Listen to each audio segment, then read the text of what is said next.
To become a backend developer, there are 5 essential skills. Let's go over them one by one.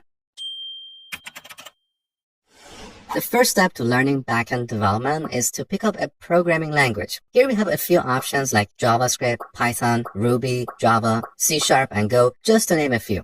Now, which one is the best? Well, it's almost impossible to pick one language as the best or the ultimate language because the choice of language depends on various factors like project requirements, team expertise, and performance needs. For example, JavaScript is used for full-stack development because we can use it on both the front-end and the back-end. In contrast, Python and Ruby are often used for rapid prototyping and fast development cycles. Java and C# are often used in building large-scale, enterprise-grade applications. They're heavily used in large organizations and government systems. And Go is used for performance-critical and concurrent applications. Yeah, a common mistake I see among my students is that they try to learn many of these languages hoping that this would increase their job opportunities. But it doesn't work that way because learning a language is only the first step. You also need to learn the ecosystem of tools and libraries for that language to land a job. So if you're starting out, just stick to one language, whichever you like. But also do a bit of research and see how many job opportunities are available for that language where you live.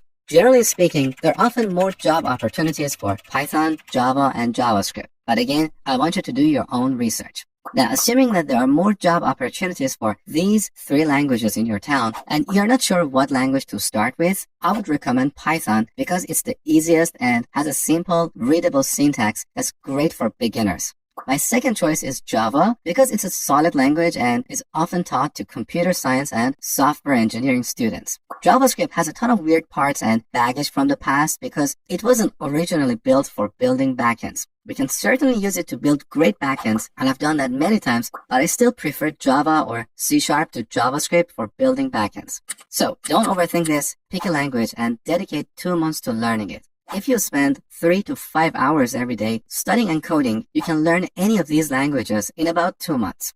The next thing you need to learn is a version control system like Git. Git is not a programming language. It's a tool that we use to track changes to our code and collaborate with others. Git and GitHub, which is a platform that hosts Git repositories, are essential for every developer. Git has a ton of features, but you don't need to know them all for everyday use. Think of it like the 80-20 rule. 80% of the time, you use 20% of Git's features. So 1 to 2 weeks of practice is enough to get up and running.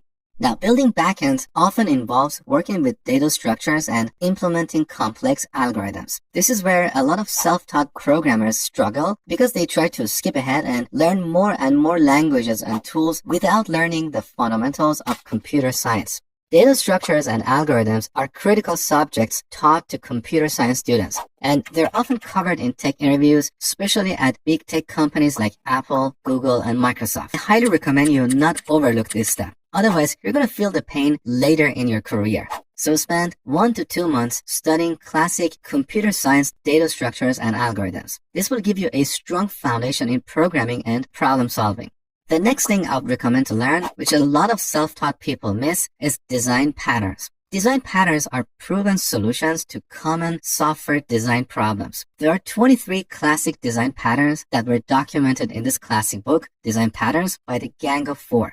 Many of these patterns are used in web frameworks, particularly Spring, Django, and ASP.NET Core, which we'll talk about in a few minutes. So learning these design patterns will give you a deeper understanding of object-oriented design principles and how these frameworks work under the hood. I have a pretty solid understanding of design patterns in about 2 months.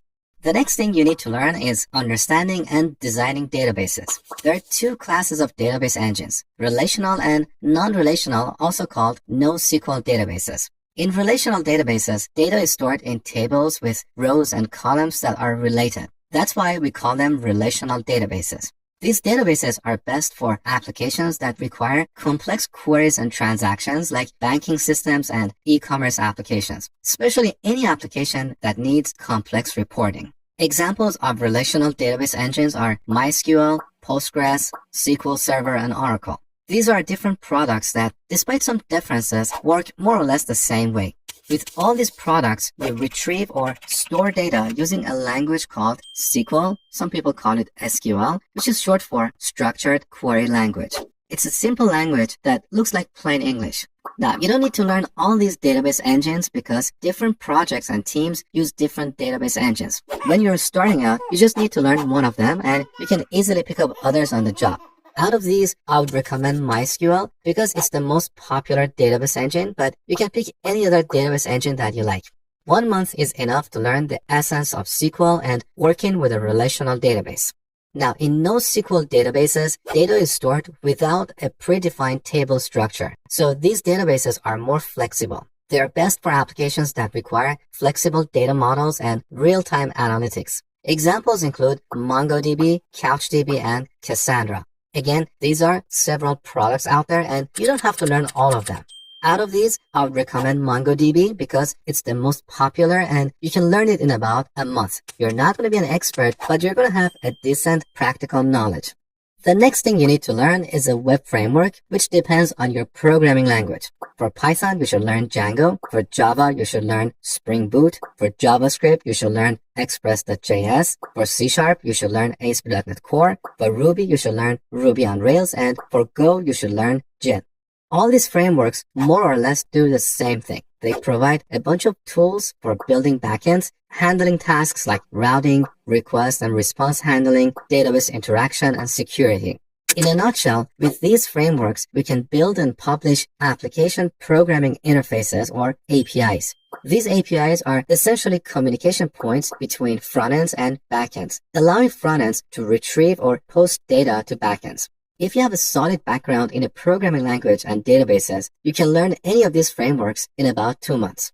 So if you dedicate a few hours every day and follow this roadmap, you'll have the necessary knowledge to apply for entry-level backend developer jobs in about 12 months. If you have any questions, please let me know in the comments below and I'll do my best to answer you right here or in my future videos. If you enjoyed this video, please give it a like and subscribe for more useful content.